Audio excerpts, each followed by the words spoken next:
On one dark and stormy night, a mad scientist at Cornell University, hidden from the prying eyes of both They got humans in these. polite society and the law, pieced together a veritable Frankenstein's monster from a sort Chad, of... if a chicken nugget had 0.5% human flesh in it, would you still eat it? But it tasted the exact same that it does now, but you just knew that it had 0.5%. Literally everybody just said yes, by the way. What is wrong with y'all?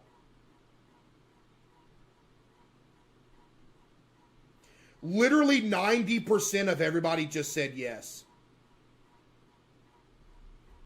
chicken parts and a never-before-seen batter coating. He called his new creation the Chicken Crispy. Whoever that But was unlike the a batter, genius. The crispy name would not stick. When this Spiral new with the creation was 5. finally unveiled to the public, it had an all-new identity. Man, look at that, man. And soon, every man, woman, and child across America would know its name. Today, we're Look at dunking them into the sweet chicken nuggets. and sour history of chicken nuggets. But before we get started, be sure to subscribe to the Weird History Food channel. And let us know in the comments below what other classic menu items you would like to hear about. All right, get your McNugget buddies in a row. And don't let them see the dipping sauce. During the Second World War, What? the U.S. military seized much of America's red meat supply, and citizens at home were made to ration what was left over.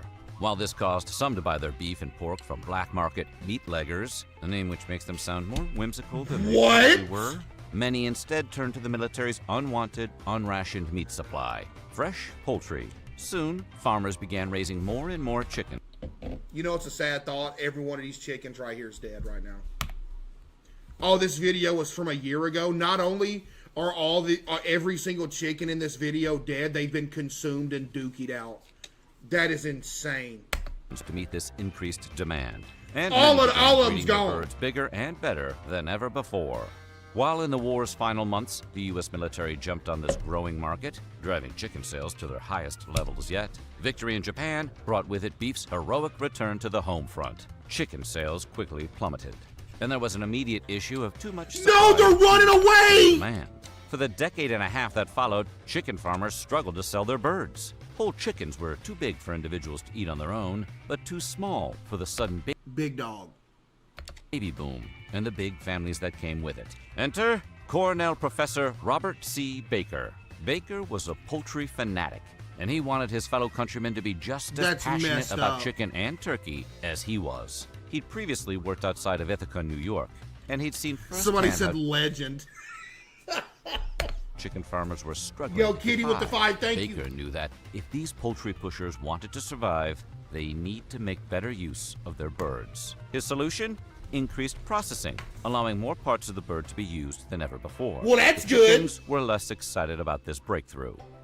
The audio's echoing. Is it really?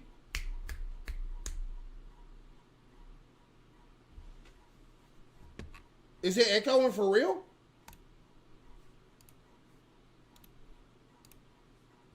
No? Why would you just lie? After receiving his doctorate in food sciences from Purdue University in 1956, Baker headed to a basement lab at Cornell, wherein he devised all sorts of new He and made the innovative chicken nuggets in the basement. ways to make use of chicken. Over the course of his career, Baker would be credited with producing nearly 300 research papers and developing over 40 different poultry-related innovations. Yo, shout out to this including dude. the This first dude went ever out of his way so we could have chicken nuggets today, by the way. You're welcome. That's chicken what he hot would say. dogs You're welcome. and the ever-popular turkey ham, just like Mom used to make.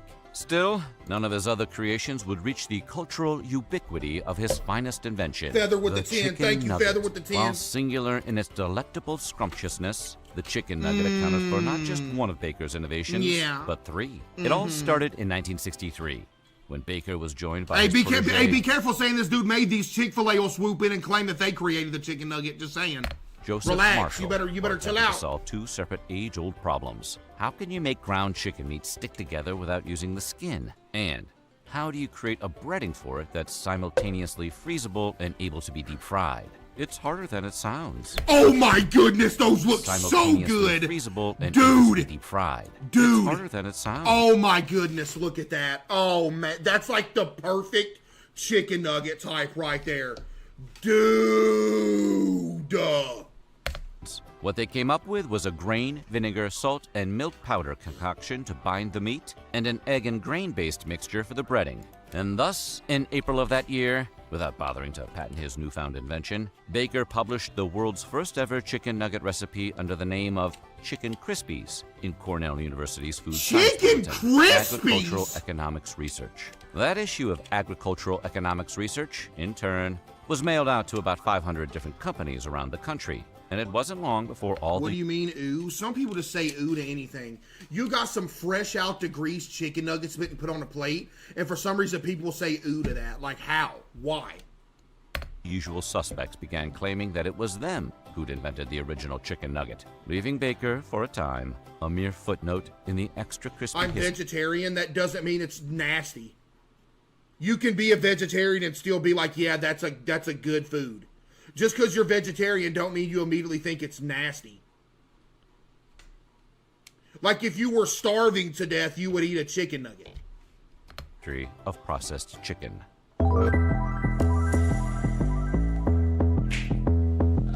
Right? In the 1970s, America began to fear red meat. People were concerned that beef consumption was leading to high rates of heart disease. All the cigarettes that were being sold at the time probably didn't help either. No, they but those no, are easier no, to hide around the house no. than cheeseburgers. So in 1977, Congress released the Dietary Goals of the United States. These goals encouraged citizens to forego red meat and to instead eat leaner proteins, like chicken and fish. While following these guidelines may have led to a healthier population in the past, the rise of processed poultry canceled out any health benefits acquired from making the switch.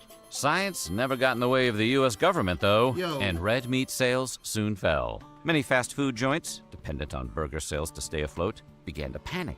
They needed to pivot fast in order to keep things running. Chicken To this end, sandwich. McDonald's led the charge, hiring famed chef Rene Arend for the job. He's the guy who designed the McRib for them, among Oh, other so he didn't do anything. Okay.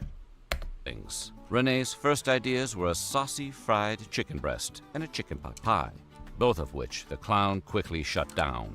The company then tried their first shot at the McChicken sandwich, the only The fall from grace that this sandwich had, buddy, let me tell you.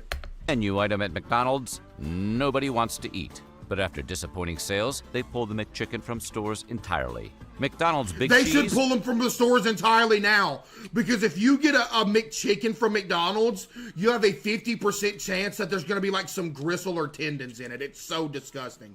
It is nasty. It's horrible. It's nasty. Kitty with the 5 and Tristan with the 5. Thank you. Ray Kroc, apparently feeling defeated after these false starts, asked Rene to switch gears and to work instead on making a bite-sized onion ring, as if that would save the struggling golden. Loud and wrong? You can't tell me I'm loud and wrong when I've literally experienced that multiple times, you absolute disgusting loser. That's not an opinion. That's a lived experience.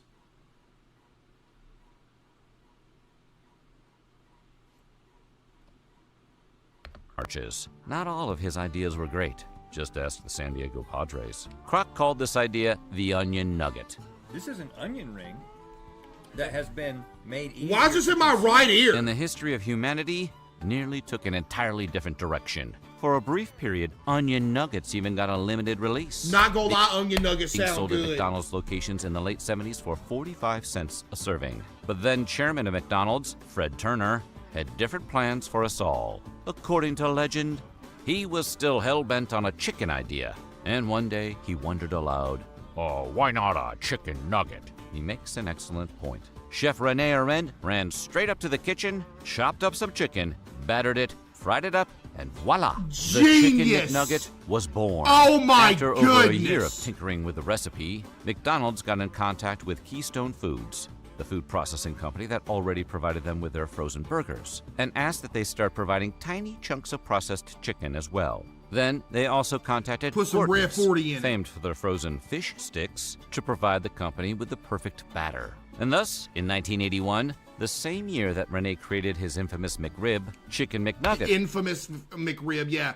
infamously disgusting. Found their Buddy, place in get outta Knoxville here. area test markets, and the sales were unlike anything McDonald's had seen before.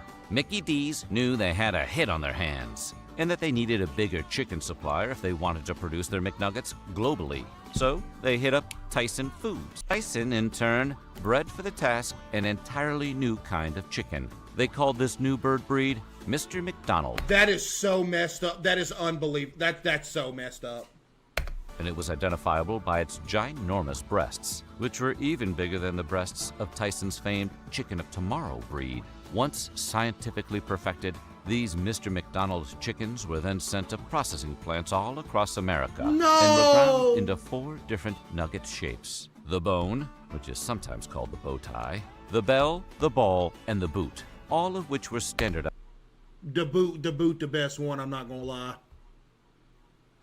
The boot's always the best one. Always. The boot, always the best one.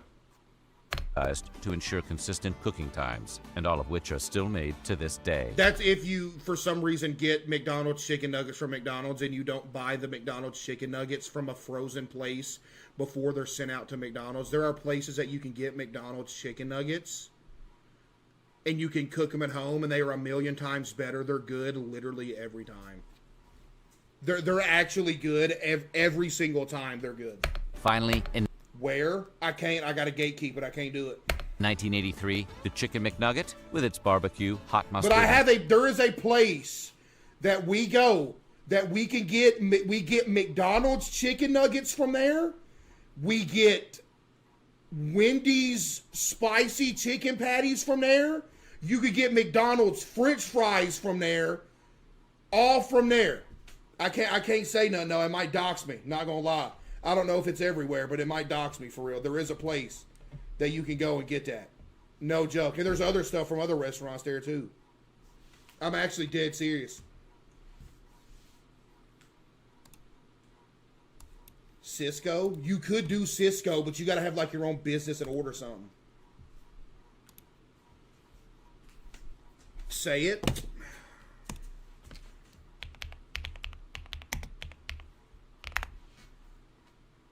Am I really going to put y'all on? Ooh, no, I can't.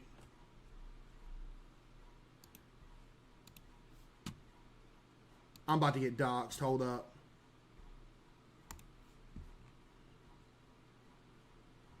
Oh, y'all are actually cooked. They're only in Arkansas. Oh my goodness, they're only in Arkansas. And there's one. They're only in Arkansas, and there's one in Tennessee.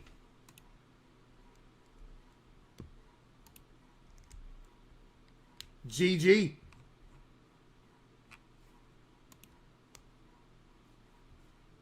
GG. Sweet and sour sauces in tow was ready for its global debut. The shop. Tell me.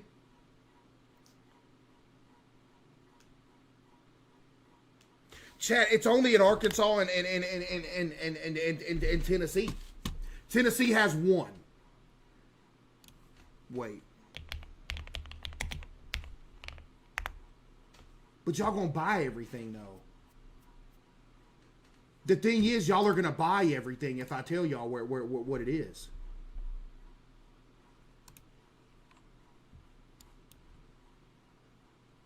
Dude, it's fire though. They literally got them wherever.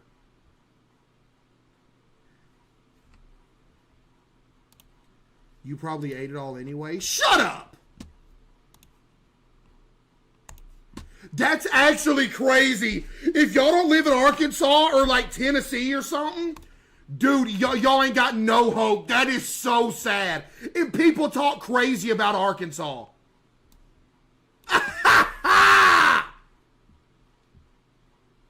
Yo, CaseOh with the 10, thank you. Waves of which would soon upend the fast food industry forever. The only way natural, delicious pineapples from the harvest could be better is if they came in a bottle. Look at that. Simply say yes to simple. I looked a lot different. I started my degree in 1986, and 30 years Can you buy them off Amazon? You know what's crazy? You probably could get it off the internet. No joke. You could probably get frozen McDonald's nuggets off the internet, cook them yourself. They'd be better. No joke. You probably could. Within the first few months of the Chicken McNuggets release, McDonald's grew into the second largest chicken retailer in the world, trailing behind only KFC. In fact, the Chicken McNugget proved so successful that many mistakenly came to believe that it was the clown himself who'd invented the chicken nugget. Should have gotten that patent, Baker. What's more, before the end of the 80s, McDonald's decided to double down on chicken and gave the McChicken sandwich another shot. Yeah, back when it was good. Yep. Haha. And then, in 1988, the McChicken made its triumphant return. People seemed to want it this time around, and while it would briefly be pulled again in 1996, the McChicken had otherwise finally found its footing and was on the menu to stay. Meanwhile, other fast food chains took note of McDonald's chicken-based success and wanted in on the action too. Poultry Direct at Chat. Yo, Campbell City, that's not the name of the place I'm talking about, buddy. You really thought you did something. You at Chat like everybody's going to get pinged to your message. 2 years after McDonald's released their McNuggets, Burger King, ever the royal copycat, came out with their first ever nugget lineup, and Wendy's and KFC soon followed suit. All the while, Chick-fil-A, which first opened its doors in 1946... Oh, here comes Chick-fil-A claiming they made the chicken! ...claims to have beaten McDonald's to the nugget game by a whole year. There it is. On their corporate website... Unreal! All the while, Chick-fil-A, which first opened its doors in 1946, claims to have beaten McDonald's to the nugget game by a whole year. On their corporate website, they claim to have first started selling nuggets in 1982. I don't care when you start selling them, Chick-fil-A nuggets ain't good. I'm sorry, they ain't got that fake feeling to them. Straight up. The reason McDonald's nuggets are good is because they feel fake. Ain't nobody eating no real chicken nugget. At the request of You the might as well people. go home and get a chicken breast and chop it up and cook it. And they soon after not only sold nuggets by the half dozen, but in huge party quantities as well. And if you ask us, that's the only size they should come in. Regardless of who was the very first to sell them, chicken nugget madness had taken over the fast food industry. And it wasn't long before home-baked nuggets came to freezer aisles everywhere. By the late 1980s, Purdue... That's such a fat answer, like what? Yeah, Bubba, when you're going to get fried chicken nuggets, I don't care about the health factor of it. If I wanted to eat real chicken and lose weight, I would eat grilled chicken. There's a reason why the fake processed stuff tastes better, because it's worse for you. I'm not going to get a chicken nugget looking for real chicken. I want something that tastes good, buddy. Like, hello?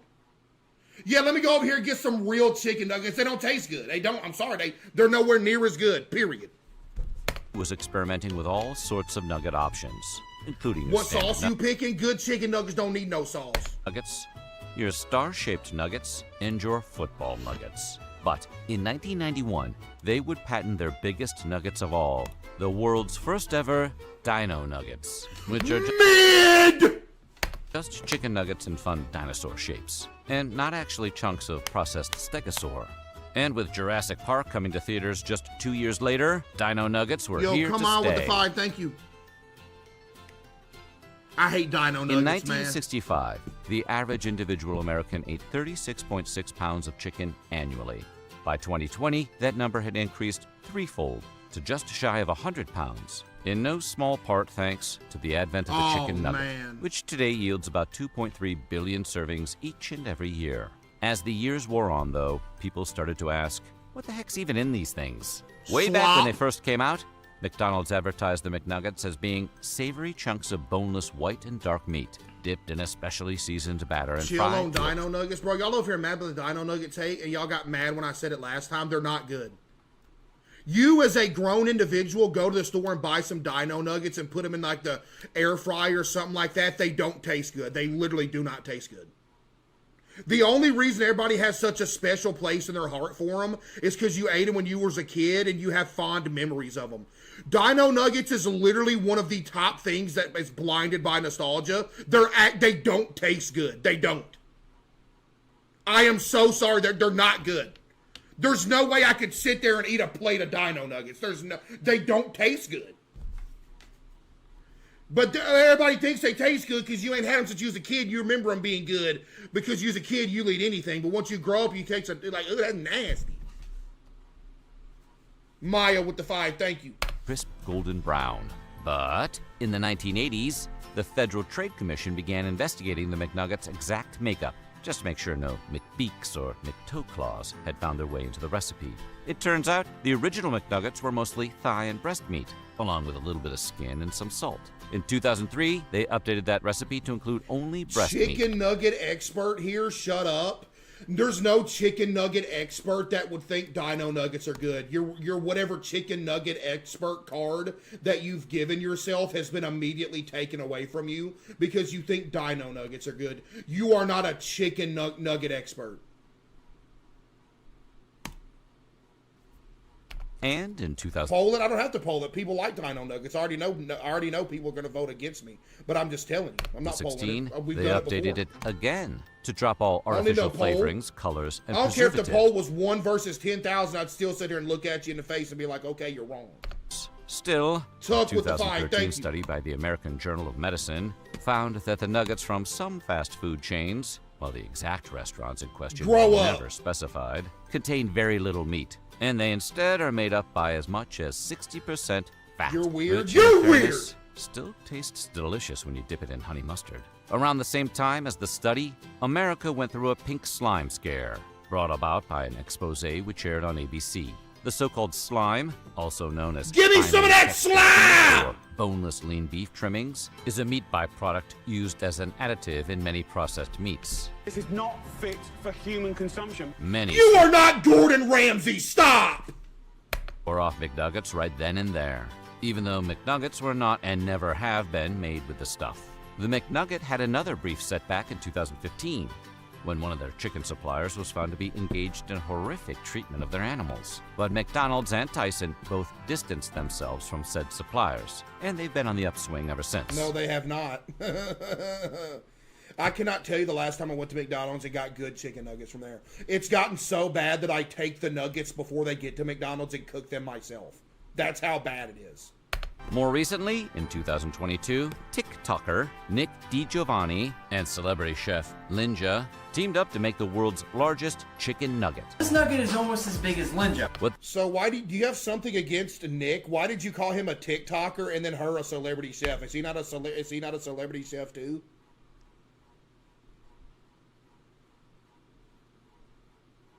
Did you hear the way he said that? It's like he's like he doesn't like him. TikToker? Like, hello? Put some respect on him. Themselves from said suppliers, and they've been on the upswing ever since. More recently, in 2022, TikToker See, why'd he say it like that?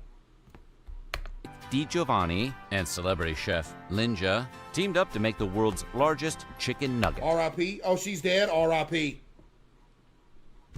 This nugget is almost as big as Linja. What they made ended up at over 46 pounds and utilized 40 pounds of ground chicken, 40 eggs, R.I.P. half a gallon of milk, and 40 slices of bread. And while some Disrespectful, bro. I was talking about... You're just shut up. You're banned. Shut up. Wasn't nobody talking about her. I was talking about the way he said that about him. You absolute loser. Something so big no longer qualifies People as a so nugget. stupid. That didn't stop Nick and Linja from busting out the confetti and calling up People Guinness. so Now they just need a stupid. gigantic tub of ranch. So what do you think? Who has I think I don't care what's in chicken nuggets. There could be booty flakes in there and I'd still eat them if they're good enough. Oh, the peanut butter one! Known for pursuing your Yo, rubber passions. ducky with the 5, thank you. No one wants to be known for cancer. Peanut butter as we know it today was invented in 1890 by an American doctor. He used it as a protein substitute for people whose teeth were so bad they couldn't chew meat. Nice. What? Hey, shout out to that guy. Yo, Evoke with the 10, get the W Evoke. The best peanuts for making peanut butter are runner peanuts because they're uniform and roast more evenly than peanuts that vary in size. They arrive at the peanut butter factory already shelled. To make a 500-gram jar of peanut butter, it takes 565 grams. That's about 1,100 nuts. Yo. You know what's crazy? There's like a large amount of people that would like fall into this and like die.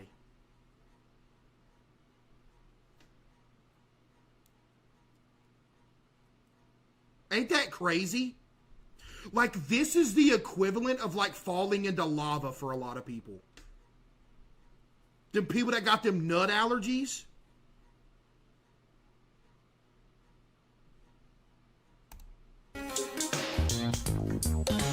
The nuts travel through a hot air roaster, heated to 204 degrees Celsius. The shaking motion moves them around so they roast evenly.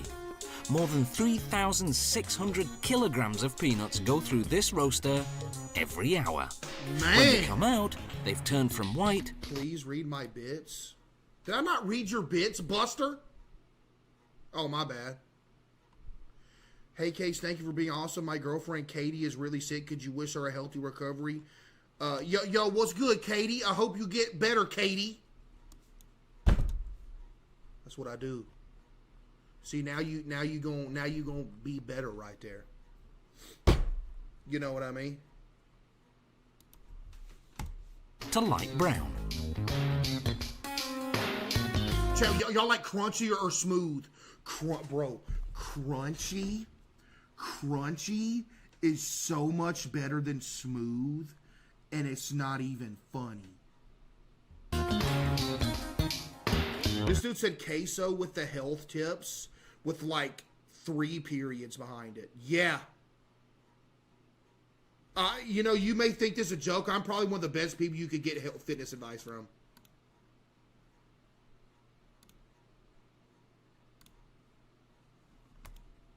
Like, actually no joke.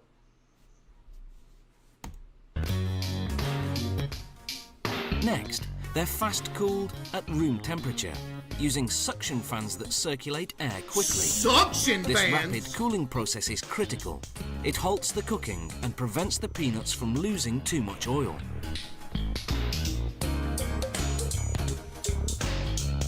But the question is, do they just put this in a hydraulic press and it makes it peanut butter when it's done? Why you touching it, bro? You nasty. Next, the peanuts go through a machine called the blancher. Oh, never mind. That's like, okay, that's shavings. Never mind. What did my mom say?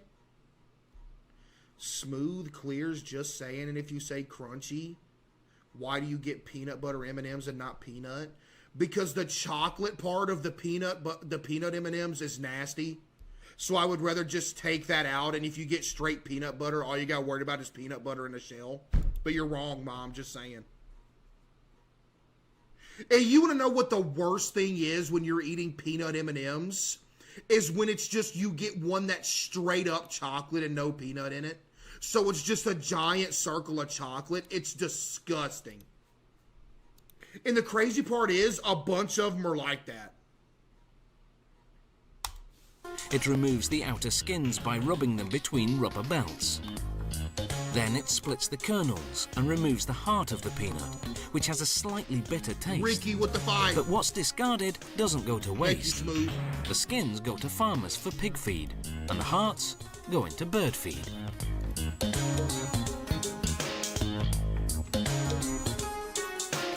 You're so wrong. I'm objectively right, but okay.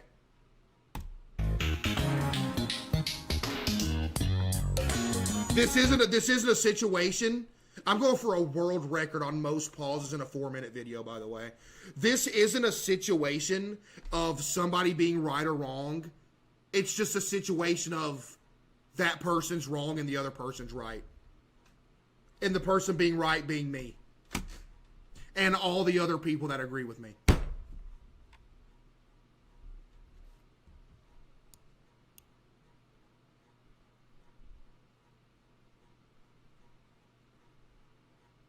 Thorai with 5,000 bits. W Thorai with 5,000 bits. Love you, CaseOh. You help my Sunday scaries. Yo, thank you, Thorai. W Thorai. Thank you. Majority wins? No.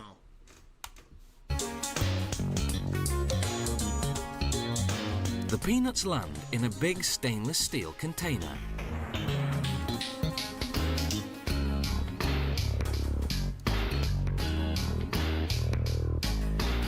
Oh, so it's crushing it into peanut butter right now. Look.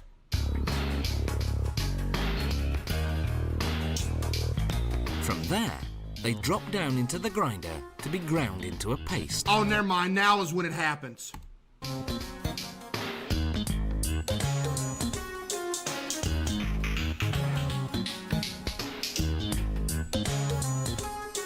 Yo, that's crazy. They was peanuts 1 second and instantly peanut butter the next.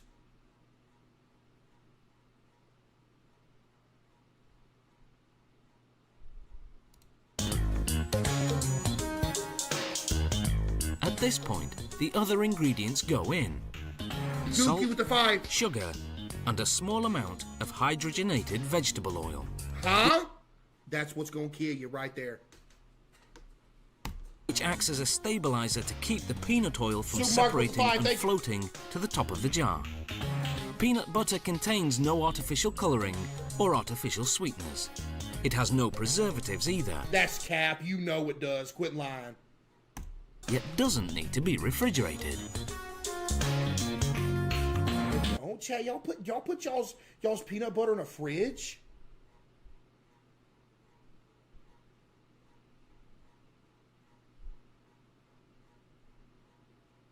I feel like that would mess it up.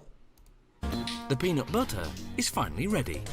The mixing has heated the paste to 60 degrees Celsius, so goes through a cooling system to bring it down to 38 degrees. That's still Now, hot. it can go into jars.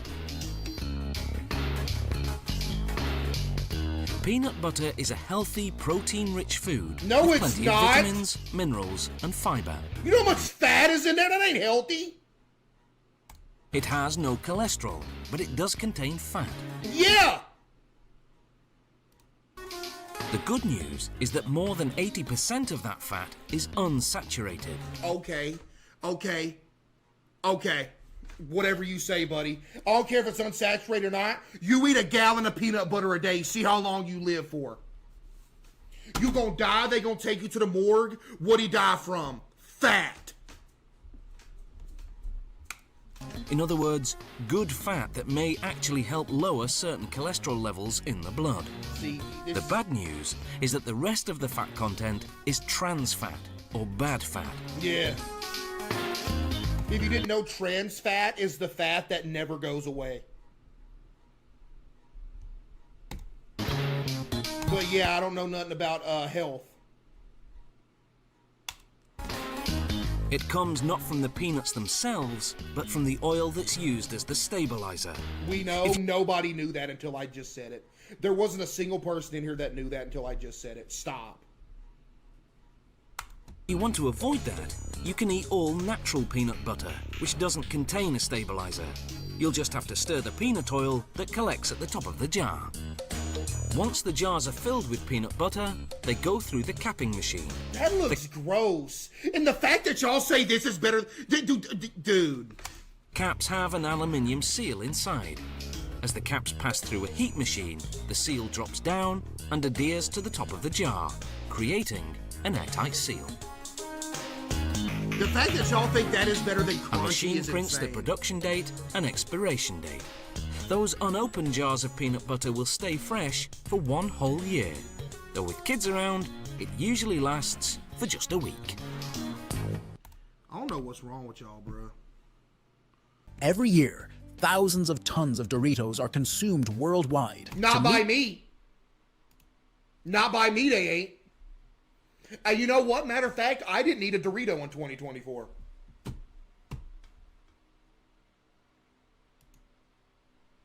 This enormous demand, giant harvesters are used to harvest tons of corn. But how are 70,000 bags of Doritos produced every day? We 70,000 bags a day are getting made? visited the Frito-Lay factory to discover how one of the world's most popular snacks is made. Doritos were created by Arch West, a Frito-Lay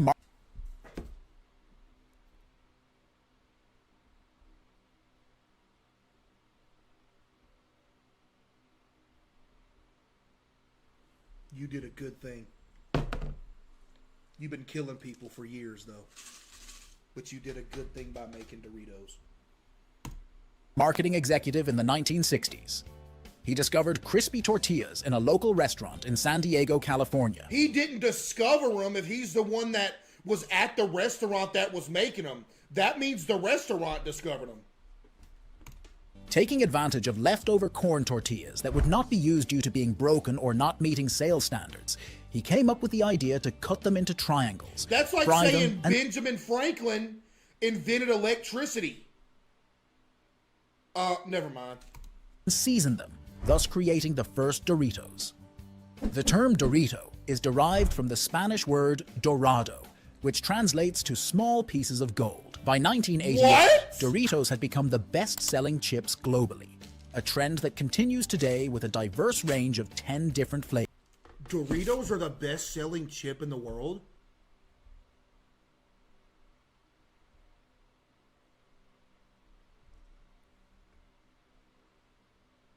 By the way, chat, can we talk about something? Can we talk about the fact that spicy sweet chili is the best Dorito when it's not even close? The spicy sweet chili flavor of Doritos are so much... The only one that even comes close to that are like the Flamin' Hots or like the regular nacho cheese.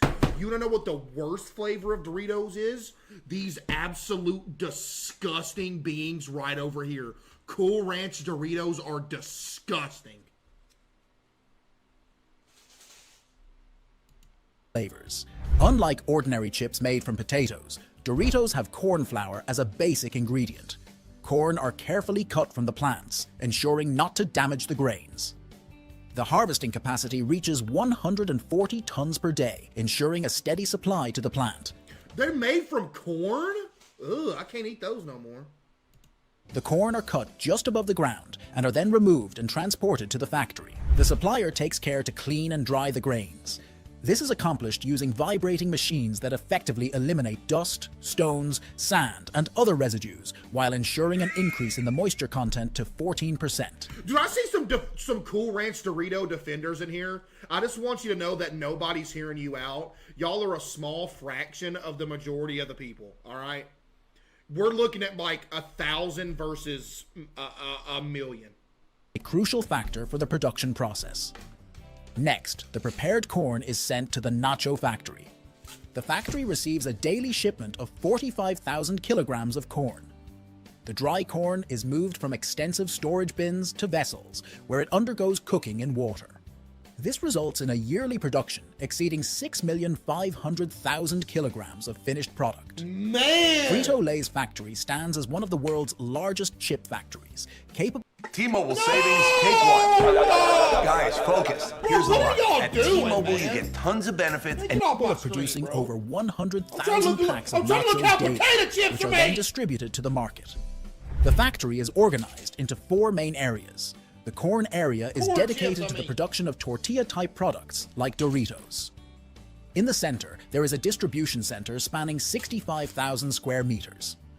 The factory has the capacity to produce 70 to 100... look at all those insanely lightly dusted Doritos. This is a joke, man. Every single bag of Doritos I get looks like this. There's just no dust action.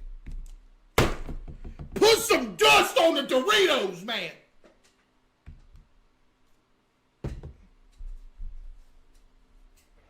Has the capacity to produce 70 to 100,000 bags of Doritos daily, which is approximately 18 million bags per year. That's crazy. The first notable feature upon arrival is the presence of 2 enormous silos, each capable of storing 120 tons of corn grains. With the contents of these silos, the factory can produce 20,000 kilograms of Doritos. This marks the initial phase in creating a Dorito. The corn must undergo cooking before entering the soaking tank. Initially, the corn is boiled in kettles close to boiling point. Those chips are made Later, it is transferred to open tanks, where it soaks for approximately half a day. Each cooking pot accommodates around 300 kilograms of corn and 90 liters of water. The corn is cooked at 93 degrees Celsius for about 4 minutes before being left to soak for 12 hours. After the initial cooking, the corn is moved to large... about this, like, the Dorito making progress has been like the most wholesome, like out of all the foods that we've seen be made. Like, I haven't seen anything in this process that's been like, yo, that's bad. You know what I mean? Not yet, anyway. Overnight soaking, facilitating the softening of the grains. This soaking process enables the corn to absorb moisture, aiding in the removal of the corn husk. Wait for it. The outer husk of the grain is filtered out, leaving behind only soft and hydrated corn. When the moisture content reaches 45%, the husks become soft and can be easily removed. Following the soaking process, a pumping system transports the corn to the washer, where the removed husks are separated. The corn then moves on a conveyor belt from the drum to the mill. Following the cleaning process, it proceeds to a grinding machine equipped with rotating millstones that grind the corn into a dough. This process involves pulverizing the corn grains between the two stones, resulting in the production of a soft corn dough. As the grinding process continues, water is added into the flour to achieve the desired consistency of the corn dough. The resulting dough undergoes inspection for 3 crucial factors: moisture content, temperature, and the texture of the grind. Okay. The dough comes out of the mill through a narrow nozzle. All right, get to the dust. I'm trying to see what everybody's talking about with this dust action. Few seconds in this specialized oven, achieving the desired texture. Ooh, them things look good if you dip them in like some cheese dip. Yo, chat, by the way, white cheese dip is the best version of cheese dip, bro. White cheese dip is so good, man. Dude, it's so good. CaseOh is better than CaseOh is. Preventing them from drying out and preserving moisture. This process also contributes to the formation of the characteristic bubbles found in Doritos. The industrial oven effectively seals the outer surface, preserving moisture and creating bubbles in the dough. This process is crucial for giving Doritos their distinctive crunch. Despite spending only 16 seconds inside, it is sufficient to dry the dough to a point where it remains intact when handled. The heat entrapment results in tiny moisture. Wow, these really are just tortilla chips with some dust action, huh? That's crazy. Wow. Pockets within the dough. This gives Doritos their characteristic irregular texture. Later, the team allows the tortillas to cool on a series of conveyor belts before proceeding to the fryer. This short break also provides inspectors with an opportunity to ensure that none of the triangles have burned during their time in the oven. Next, a mesh conveyor belt takes the triangles to the fryer, where the oil is maintained at a temperature of 182 degrees Celsius, and nachos require only 55 seconds to fry. At this stage, the nachos attain the perfect color and crispy texture. Why are you calling them nachos? The bubbles present in a completed Dorito are essentially air pockets trapped in the chip during the frying process. After this step, a mesh conveyor belt removes the nachos and the excess oil returns to the fryer. Using vibrating conveyors, the Doritos are now transported to a special drum where they are... ladies and gentlemen, you just saw why half of the Doritos in your bag are all broken up into little chips. Because they literally throw them in a dryer. Look at this. Using vibrating conveyors, no, not the Doritos are now... Look at that. That's why all your chips are broken up every time you get them. Because they're just tumbling around getting broken into pieces. Transported to a special drum where they are mixed with the appropriate spices and ingredients. Was that the Red 40? At the following station, a screw auger dispenses nacho seasoning into the drum. Large bags of the blend... that just looks like some chemicals, dude. Bro, you ain't lying. That looks like some chemicals, station, a screw auger dispenses nacho seasoning into... Like, this dude's gonna catch some crazy disease in 15 years from breathing in this dust every day. It's like asbestos from back in the day.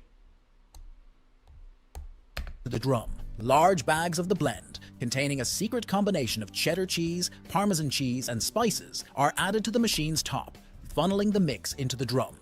The primary ingredients include various cheeses, spices, flavor enhancers like monosodium glutamate, and preservatives to prolong the product's shelf life. Chat, they didn't say nothing about no Red 40. Are they hiding it from us?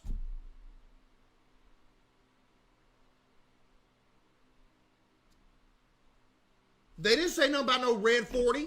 Yo, Brandon with the 13 month. Nozzles spray the nachos with canola oil, enhancing the surface's adhesiveness and ensuring the seasoning sticks. Yeah, ensuring the seasoning sticks to 2 of the Doritos in the entire bag because all the other ones have little to no dust action. This massive drum effectively and evenly distributes the seasoning. Evenly? As the delicate chips move through the drum, they serve as buffers, preventing breakage against each other. The seasoned Doritos embark on a lengthy journey along a 30-meter conveyor belt to ensure thorough cooling before undergoing packaging. With an annual value of $4 billion, this high-demand product undergoes careful handling. Once out of the seasoning drum, I ain't gonna lie, I want some Doritos, chat. Man. The nachos are directed to various packaging machines by hoppers. The packaging device represents a technical choreography at its finest, with each machine equipped with 14 cube-shaped scales. Chat, Doritos are carefully positioned and drop through the measuring machine, where a series of spoons precisely weigh a bag of Doritos.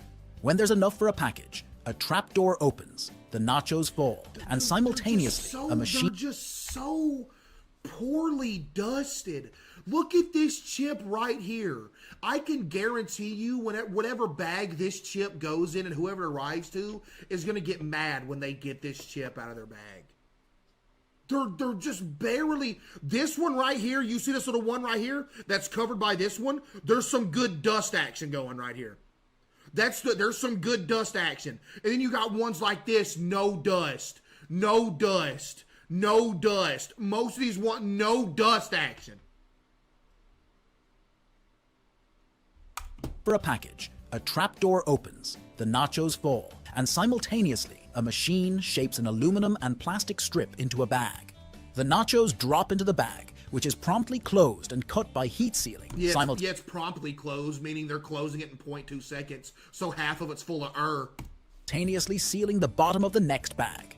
The bagging machine introduces nitrogen and packs it with an airtight seal. This process removes oxygen to prevent spoilage, ensuring that Doritos stay fresh for an extended period. Additionally, it creates an air cushion inside the bag, preventing the chips from breaking. Each large bag of Doritos contains approximately 100 chips. A worker verifies that there are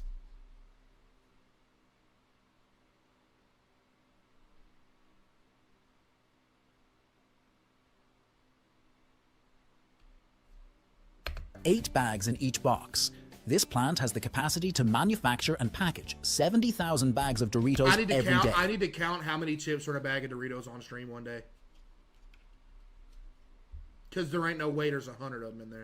Totaling over 18 million bags per year. Unless you get the party Next, size. They are distributed to the retailers and made available for consumers to enjoy. If you want to know how chocolate is made, watch the video on your screen. We already saw how chocolate was made, though.